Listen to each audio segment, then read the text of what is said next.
tous, bienvenue à ce webinaire dédié à la simulation mécanique et thermique au sein de la plateforme 3D-Expérience. Donc, je suis Adrien Verly, consultant en simulation chez Keonis.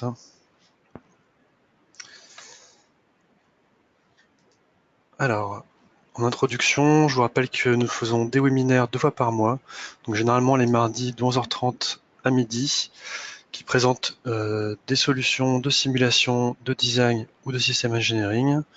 N'hésitez pas à nous proposer des sujets directement à l'adresse marketing.france@keonis.com et on fera un grand plaisir de vous y répondre.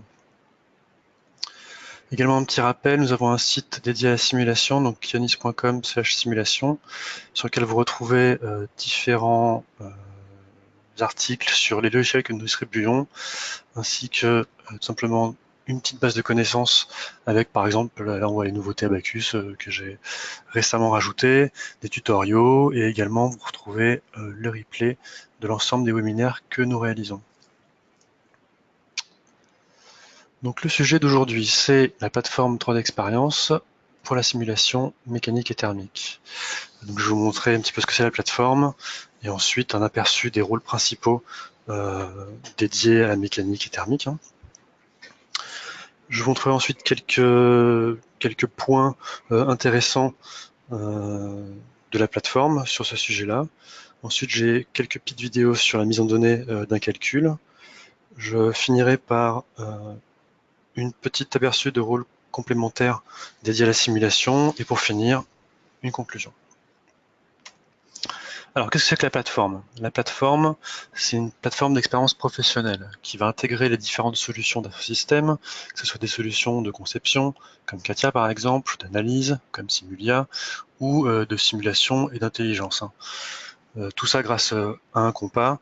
Je vais avoir du coup, en fonction de l'orientation de mon compas, accès à différentes applications.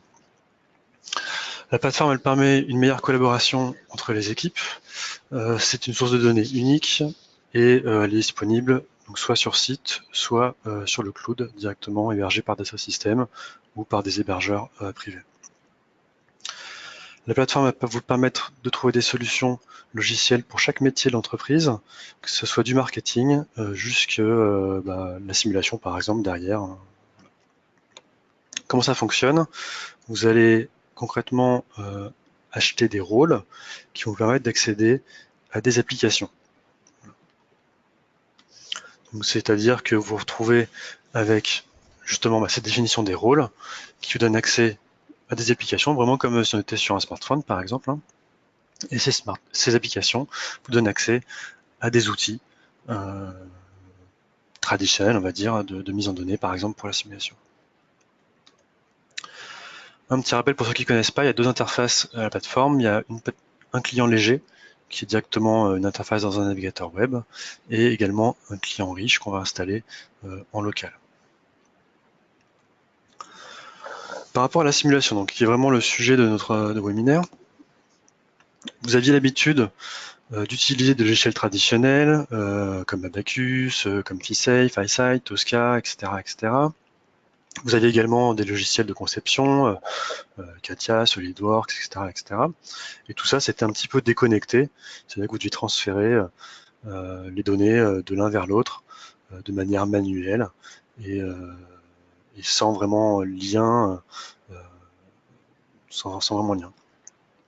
La puissance de la plateforme 3D Expérience, ça va être de créer, d'unifier l'interface utilisateur entre ces différents logiciels, donc via une nouvelle architecture, et du coup de vous donner accès à des technologies solver avancées, tout ça dans un même environnement.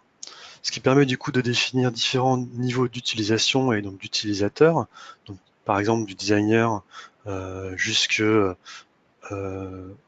développeur de méthode, en passant par le spécialiste en simulation, via différents rôles. Donc ça peut être des rôles mécaniques, ça peut être des rôles fluides, ça peut être des rôles d'injection plastique, des rôles d'optimisation paramétrique. Voilà, le but c'est pas de vous faire un aperçu de tous les rôles qui existent, mais je vais vous montrer justement les principaux rôles intéressants pour la plateforme en simulation. Donc il va y avoir des rôles qui sont justement, on va dire, un petit peu tagués CATIA, qui contiennent de la technologie Simulia. Donc ça va être le mécanisme Simulation Designer, qui va contenir une application qui s'appelle Static SUDI, qui permet de faire des analyses linéaires, statiques, très simples, hein. Donc, il y a une petite vidéo à droite qui montre ça. Et également un autre rôle qui s'appelle Function Driven Generative Designer, qui permet de faire de l'optimisation topologique directement. Donc ça utilise pareil une technologie derrière Solver, Tosca et Abaqus. Les rôles principaux qu'on va retrouver en simulation mécanique et thermique, donc il y en a 5. Donc il y a le premier qui s'appelle Structural Designer, donc SRD. Le second c'est Structural Engineer, SLL. Le suivant, Structural Professional Engineer, DRD, suivi de Structural Mechanic Engineer et Mechanical Analyst, donc qui sont SSU et SMU. Donc ces rôles-là, je vais détailler juste après. Pour aller plus loin, vous pouvez ajouter des fonctionnalités à ces rôles. Par exemple, si vous voulez faire de la simulation composite, vous voulez faire de la simulation fluide. Alors c'est vrai que dans ce webinaire, je ne vais pas parler de fluide, mais le solver fluide permet de faire également de la thermique, hein, dans la plateforme. Vous pouvez également aller plus loin en faisant de la simulation d'impression 3D directement, de l'optimisation paramétrique, de l'ingénierie plastique, de l'analyse en fatigue, etc., etc. Donc il y a un ensemble de rôles disponibles en fonction de votre besoin derrière. Donc pour détailler un petit peu les 5 rôles dont je parlais à l'instant, le rôle le plus basique, c'est le Structural Designer, qu'on appelle SRD, qui est un rôle dédié plutôt concepteur pour faire de l'analyse linéaire basique. Ça vous permet de faire un petit peu également de calcul modal, un peu de flambement linéaire et un peu de thermique en régime permanent. Donc c'est un outil vraiment dédié designer, avec, on verra un petit peu après, mais un assistant pour la mise en données de simulation qui va venir vous faciliter et donner accès également aux concepteurs aux outils de simulation de manière simple, hein. Le second niveau, ça va être Structural Engineer, SLL, qui va être un rôle également linéaire, un peu plus avancé. On va retrouver par exemple du calcul harmonique ou du calcul transitoire sur base modale, hein, derrière. Juste au-dessus, nous avons le rôle Structural Professional Engineer, DRD, qui va introduire du coup tout ce qui est non linéaire en termes de capacité. Donc, tout ça c'est implicite, hein. On va du coup introduire tout ce qui est statique linéaire, tout ce qui est transitoire non linéaire, et on va également introduire en thermique le transitoire thermique ainsi que le couplage thermomécanique.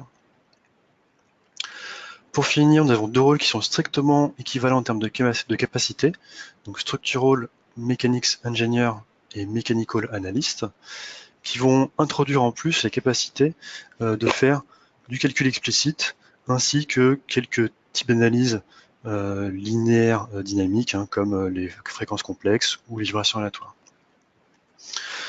En termes de capacité de calcul, pour l'ensemble des rôles, sauf SMU, hein, Mechanical Analyst, vous avez accès à 4 cœurs pour résoudre vos simulations.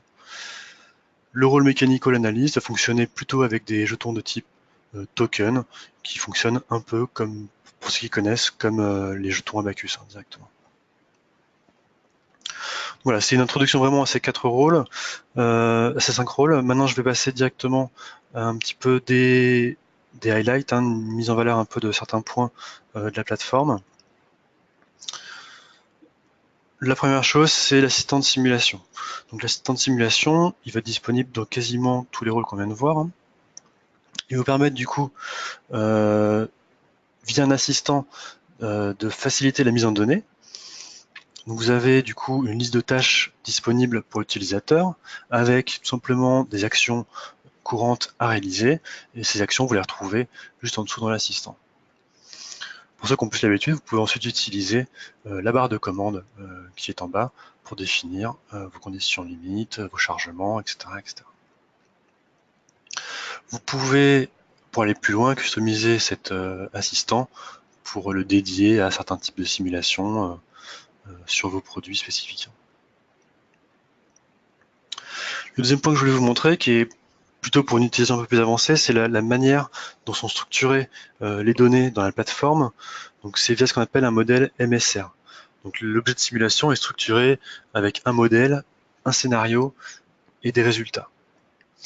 Cette simulation elle fait référence à des produits à simuler, et dans ces produits, vous allez pouvoir ajouter des modèles éléments finis, qui va être la représentation sous forme de maillage de la pièce ou de l'assemblage.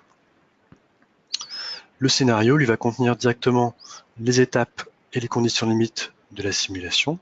Et une fois que vous aurez résolu cette simulation, vous allez pouvoir analyser les résultats avec la partie résultats, tout simplement. Si je veux aller un petit peu plus loin sur la partie éléments finis, c'est vrai que généralement, quand on fait de la simulation éléments finis, on ne va pas forcément garder tous les détails géométriques qu'aurait dessiné le concepteur, hein, par exemple des petits congés à certains endroits qui ne nous intéressent pas. Et du coup, je vais pouvoir, donc sans forcément être obligé de l'utiliser, utiliser justement la notion de ce qu'on appelle d'abstraction shape, donc qui sont une sorte d'idéalisation de la géométrie. Donc je vais pouvoir lier à ma part d'origine ces abstraction shapes, tout en simplifiant certains détails géométriques, en gardant voilà, ce lien avec la pièce réelle et sans la modifier. C'est vrai que cette pièce, elle peut être par exemple verrouillée dans la plateforme par le concepteur, je ne peux pas la modifier, et du coup en tant que simulateur, j'ai besoin de modifier des choses. Ça peut être par exemple pour également la transformer en fibre neutre hein, pour faire une simulation de type coq directement. Donc, je vais pouvoir avoir plusieurs abstraction shapes liées à un même produit en fonction de mes besoins de simulation derrière. Je vais pouvoir également du coup avoir différents maillages liés au niveau de part ou d'assemblage pour avoir une structure multiniveau et multi-représentation de mes pièces. Ça va me permettre de structurer mes données de manière correcte, de réutiliser également les modèles assez facilement. Je pourrais très bien avoir quelqu'un qui fait un calcul sous un sous-assemblage et je récupère le maillage qu'il a fait dans un assemblage plus général derrière. Ça permet également de faire de l'ingénierie simultanée. Je vais pouvoir travailler à plusieurs sur les maillages d'une même pièce. Et du coup, je vais pouvoir également donner des attributs à ces maillages. Hein. Par exemple, je vais faire un calcul de crash, un calcul statique, un calcul acoustique derrière. Et j'ai besoin du coup de différents maillages, différentes finesses de maillage, par exemple, en fonction de ce que je veux faire, tout simplement. Je voulais vous montrer également un petit point sur tout ce qui est règles de maillage.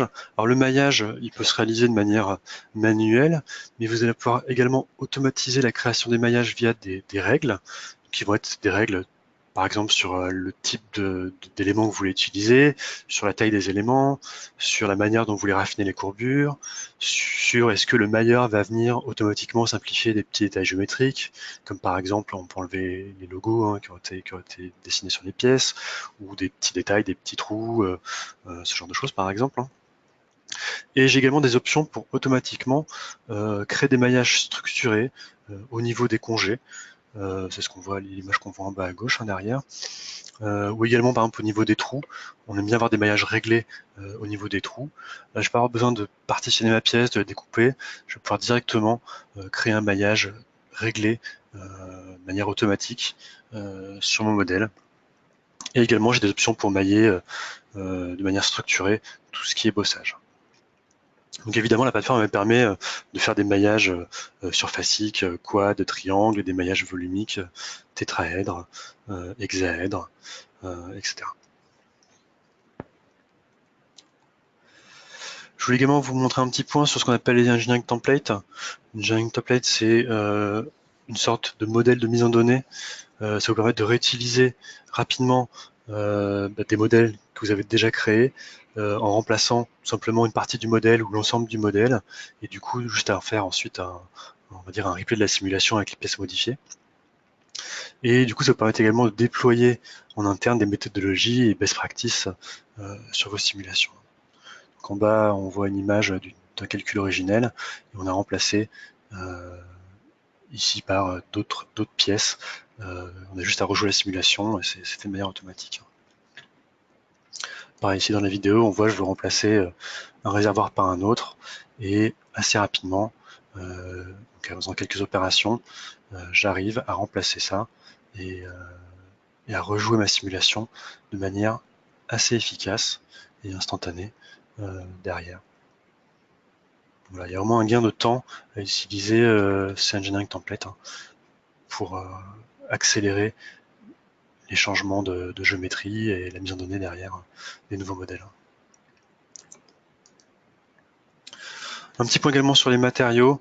Les matériaux, vous avez une petite bibliothèque qui est disponible que vous pouvez importer de matériaux génériques. Vous pouvez évidemment les créer, les importer. Ce qui est intéressant de voir, c'est que les matériaux possèdent différents domaines, donc des domaines de dessin, d'apparence, mais également donc un domaine de simulation. Et vous pouvez avoir justement plusieurs domaines de simulation. Ça vous permettrait par exemple d'avoir un domaine dédié à tout ce qui est calcul élastique, avec uniquement un module Young et un quotient de Poisson par exemple, et après, pour aller plus loin, sur le même matériau, un domaine, mettons élastoplastique ou thermo-élastoplastique derrière, pour faire des simulations plus avancées. Vous pouvez également, vous avez une gestion des unités dans la plateforme, donc je l'ai spécifié sur les matériaux, mais vous avez vraiment une gestion des unités cohérente dans la plateforme. Et après, si on va aller plus loin, vous pouvez faire du rendu réaliste également sur vos pièces derrière et évidemment créer des bibliothèques, ça c'est natif. Vous avez une plateforme collaborative, vous créez vos matériaux et ils sont disponibles pour l'ensemble des personnes qui ont les droits de voir ce matériau.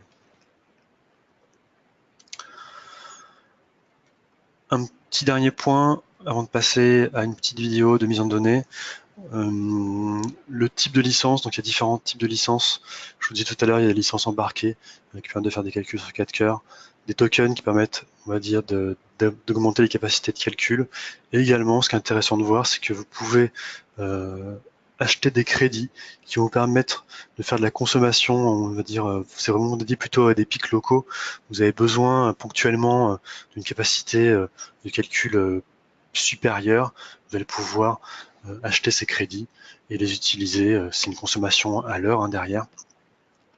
Et pour ceux qui n'ont pas de machine très puissante, vous pouvez utiliser, si vous utilisez la version cloud de la plateforme, utiliser les ressources directement de Dassault Systèmes. Donc il y a des machines actuellement qui sont disponibles jusqu'à 32 CPU et ça risque de monter assez rapidement. Donc le calcul, justement, vous pouvez lancer de manière soit interactive sur votre machine, soit dans le cloud, simplement. Ensuite, je vais vous montrer un petit peu des exemples de mise en données. Alors j'ai un petit exemple iBeam qui est vraiment fait avec un des rôles, le rôle SRD, un Structural Designer avec l'assistant, et une simulation plus avancée qui est faite avec SSU, un Structural Mechanics Engineer, de Clip & Buckle. Donc la première, assez rapidement, vous avez une poutre, on va juste mettre un effort et un encastrement. Je vais définir un maillage de manière assez automatique, juste en définissant une densité. Donc c'est vraiment un rôle plutôt concepteur ici derrière qui est utilisé. Je vais pouvoir mettre ensuite facilement en place mes efforts, tout simplement. Donc je sélectionne une face, et bon, d'abord c'est une condition limite, pardon. Et ensuite de l'autre côté, je vais mettre un effort. Directement, je sélectionne ma face, je rentre une valeur, et en ayant choisi ma direction via les repères qui s'est affichés, je définis tout simplement ma simulation. Je vais pouvoir ensuite lancer mon exécution. Donc là, avec les licences embarquées sur 4 cœurs. Et une fois que j'ai exécuté, donc je vais accélérer un petit peu la vidéo. Donc c'est assez rapide à lancer, c'est un petit calcul. Je vais pouvoir analyser mes résultats directement avec le petit menu déroulant ici, analyser mes contraintes, mes déplacements, etc. etc. Voilà, donc tout peut se faire à ce niveau-là via l'assistant dans ses rôles type designer. Si je passe à une simulation un peu plus avancée non linéaire, donc là j'ouvre mon produit dans la plateforme avec le System Finder pour regarder un petit peu ce qu'il y a dedans. Je vais ensuite venir l'ouvrir avec mon application ici plutôt Katia, et je vais venir créer ma simulation. Je vais créer ce qu'on appelle un scénario mécanique de type structural ici, donc mécanique. Je vais pouvoir en premier lieu changer le nom si j'ai envie. Et ensuite, je vais créer un modèle élément fini. Donc là, ici, de manière manuelle, tétraèdre, avec une taille que je spécifie. Et je laisse faire la plateforme, le maillage, de manière assez Bon, c'est manuel, mais c'est me dire que c'est automatique dans le sens où je suis pas venu sélectionner chaque corps un par un et spécifier des tailles sur chaque corps. J'ai vraiment spécifié un maillage de manière globale. Donc là, je mets à jour mon maillage et on va voir qu'il s'affiche tout simplement. Une fois que j'ai fait ça, je vais pouvoir passer tout simplement à la mise en données éléments finis. Donc je vais basculer sur mon application Structural Model Creation et je vais venir, mettons, créer un couplage. Donc en sélectionnant deux faces de support et également un point de référence. Donc là, c'est un couplage de type Continuum Distributing, plutôt cinématique et choisi, donc un couplage rigide directement. Une fois ce couplage mis en données, je vais pouvoir passer. Donc là, ça se fait vraiment au niveau du modèle. C'est quelque chose qui va être commun ensuite à tous les scénarios que je pourrais appliquer. Je vais passer à la définition de mon scénario. Donc je vais simplement venir ici dans les menus, choisir créer une procédure de type statique. Donc, je vais pouvoir modifier le pas de temps initial, le pas de temps maximum, et par défaut, les non-linéarités géométriques sont incluses dans le calcul pour évidemment avoir des simulations plus réalistes. Je peux ensuite définir des propriétés de contact. Donc, typiquement, là, je vais définir un comportement tangentiel de frottement avec une valeur de 0,01. Et je vais ensuite définir le contact. Donc le contact, on retrouve ce qu'il y a dans Abaqus, donc c'est-à-dire soit des paires de contacts, je vais définir manuellement mes contacts surface par surface, soit je vais utiliser ce qui a été fait ici, du coup un contact général. Je vais dire par exemple tout peut interagir avec tout. Une fois que j'ai fait ça, je vais pouvoir venir donc mettre mes conditions de limite, donc là mes restraints, et je viens encastrer tout simplement la surface du bas de mon clip. L'étape suivante, c'est de venir, donc je vais sélectionner ici mon couplage, et ce couplage, je vais le fixer dans certaines directions. Je vais lui laisser la direction Z de libre, c'est la direction de fermeture de mon clip. Je vais l'appliquer au niveau des chargements. Voilà, ça c'est fait, j'ai fixé mes déplacements. J'arrive maintenant à la partie chargement, où j'applique ma translation. Donc toujours sur la même entité, donc ma connexion, mon couplage ici cinématique. Et je vais venir appliquer une translation donc de 14 mm dans la direction Z que j'ai sélectionnée via mon curseur.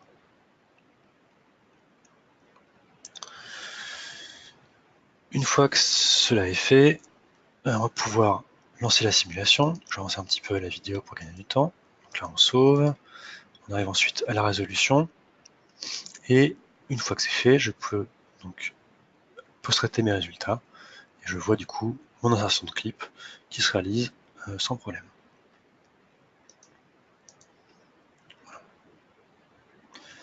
Petite animation encore. On montre quelques outils également de visualisation.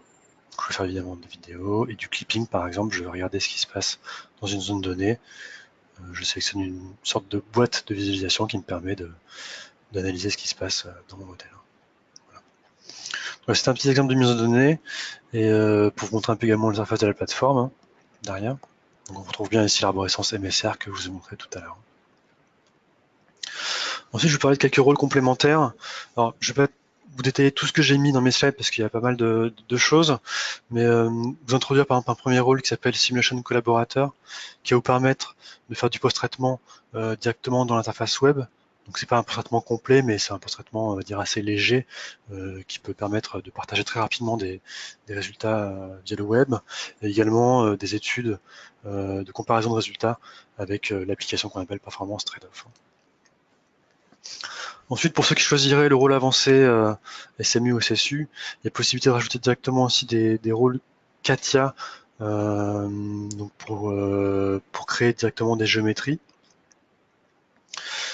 Vous pouvez également rajouter des rôles pour faire de la calibration matériaux. Donc cette application Material Calibration est disponible directement avec SMU et SSU.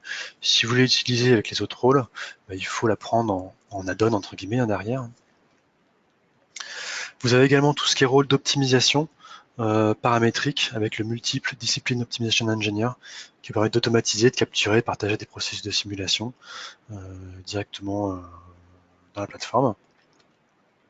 Vous avez ensuite des rôles dédiés plutôt à l'assemblage de maillage, un rôle dédié directement à la mise en données des calculs composites. Vous avez des rôles dédiés uniquement au post-traitement ou avec interfaçage avec Nastran par exemple. Alors pour finir sur les rôles, vous avez également un rôle qui permet de faire ce qu'on appelle du Power BI, donc c'est un lien avec l'échelle de simulation on va dire traditionnelle de ce système, pour par exemple sauvegarder les données dans la plateforme, utiliser les données géométriques de la plateforme, gérer le cycle de vie des simulations via la plateforme. C'est disponible pour Abaqus, Simpax, CST, WEF6 et Xflow. Pour Abaqus, vous pouvez également exécuter les calculs via la plateforme, par exemple dans le cloud, justement. J'arrive à ma conclusion, parce que je vois que le temps file. Par rapport à tous ces rôles de simulation, la valeur, elle va être également dans la plateforme. Donc c'est une plateforme qui est évolutive. Hein. Vous allez pouvoir acheter un premier rôle designer, et ensuite monter en compétence, changer de type de rôle pour aller jusqu'à des rôles avancés en simulation. Une intégration entre le CAD, la simulation et toutes les données de la plateforme. Ça va permettre du coup d'augmenter la productivité. Vous avez derrière des technologies qui sont reconnues, comme Abaqus justement pour la simulation mécanique. Hein. Une source de données unique, hein, donc vous avez vraiment tout est sauvegardé dans la plateforme et il n'y a pas de possibilité d'erreur sur les données. Et du coup, ça permet tout ça d'avoir un environnement qui est très collaboratif. Vous allez pouvoir également déployer facilement vos best practices, hein, faire de l'exploration de conception, et tout ça, ça va vous permettre de prendre les bonnes décisions pour vos projets derrière. Donc c'est que par rapport à la simulation, ce qui est important, c'est vraiment d'avoir une associativité très forte entre le CO et le calcul. Les concepteurs et les analystes, vous allez travailler sur la même géométrie. Un rôle de simulation, ça permet de partager. Donc vous allez pouvoir partager des objets de simulation. Vous travaillez avec le même solver. Le maillage, pareil, c'est quelque chose d'intéressant dans la plateforme. Il y a des technologies vraiment intéressantes de maillage. J'ai pas le temps de tout détailler évidemment en une demi-heure, hein, mais il y a beaucoup de choses à l'intérieur. Vous allez pouvoir partager la charge de maillage avec plusieurs utilisateurs en travaillant sur les mêmes données. Vous allez du coup pouvoir, pareil, mettre en données les calculs avec plusieurs utilisateurs en même temps qui travaillent sur la même simulation. Et du coup, tout ça, ça permet de faire un environnement qui est très collaboratif. Vous allez pouvoir partager vos matériaux, vos modèles, vos scénarios, vos résultats. On a parlé des engineering templates, des règles de maillage. Vous pouvez également faire des scripts. Et tout ça, ça permet du coup d'avoir une gestion du cycle de vie des simulations qui n'existe pas trop traditionnellement dans les entreprises, mais qui va vraiment permettre de faire ce qui manquait en fait une traçabilité importante de vos simulations et vraiment inclure la simulation dans le process complet du cycle de vie du produit. Également un petit highlight, hein, vous avez possibilité de résoudre dans le cloud, j'en ai parlé tout à l'heure, jusqu'à 32 CPU actuellement via les machines de calcul.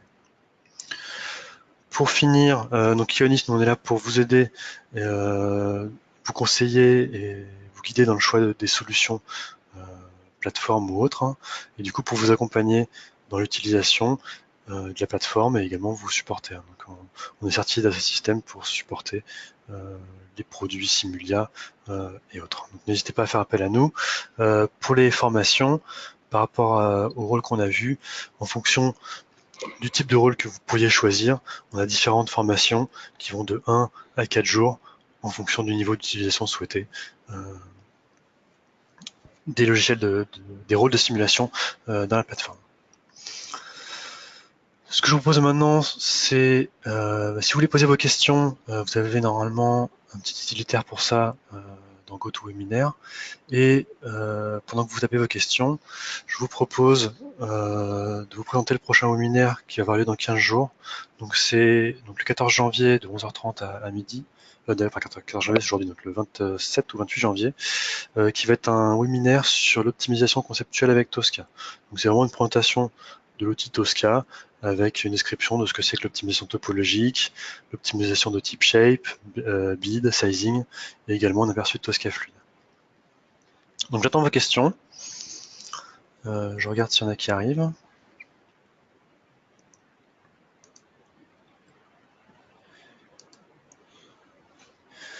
Alors, j'ai pas mal de petites questions qui arrivent.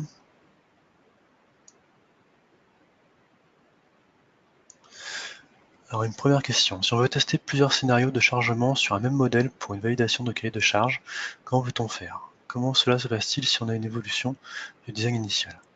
Alors, pour la première question, dans le modèle MSR, dans les scénarios, je peux avoir plusieurs scénarios disponibles avec différents steps à l'intérieur d'un même scénario.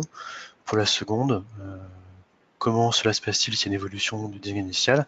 Il suffit juste de mettre à jour la simulation par rapport à la mise à jour du design et je peux du coup rejouer de manière automatique ma simulation. J'ai également des moyens de garder ce que j'avais fait en faisant du versionning, ce qui est natif à la plateforme derrière. Alors une deuxième question, la démo du clip, il n'y avait pas d'assistant, est-ce que c'est possible d'en adapter un des cas industriels? Oui, vous avez la possibilité de customiser vos propres assistants et du coup de dédier des assistants à des process dédiés. Voilà. J'ai une autre question, si la CAO 3D évolue, est-ce que l'abstraction shape évolue aussi? La réponse est oui. C'est-à-dire que soit vous la conservez telle qu'elle est, dans ce cas-là, il suffit de pas la mettre à jour. Sinon, vous pouvez la mettre à jour assez facilement pour que toutes les modifications suivent et que votre nouvelle attraction shape suit également. Je pense par exemple à un exemple 3D que vous transformez en fibre neutre pour faire un calcul avec des coques. Vous allez pouvoir automatiser derrière l'extraction de la coque derrière. J'ai une autre question, est-ce que je peux facilement et rapidement comparer mes résultats de simulation sur un ensemble de designs différents? Alors également oui, c'est possible, ça va dépendre des rôles que vous choisissez, mais il y a des rôles pour comparer des résultats assez facilement et des rôles également d'aide au choix, du meilleur design derrière en fonction de critères. Ça peut être des critères mécaniques, mais également des critères que vous allez rentrer un petit peu autres. Voilà. À bientôt. Merci à vous d'avoir participé.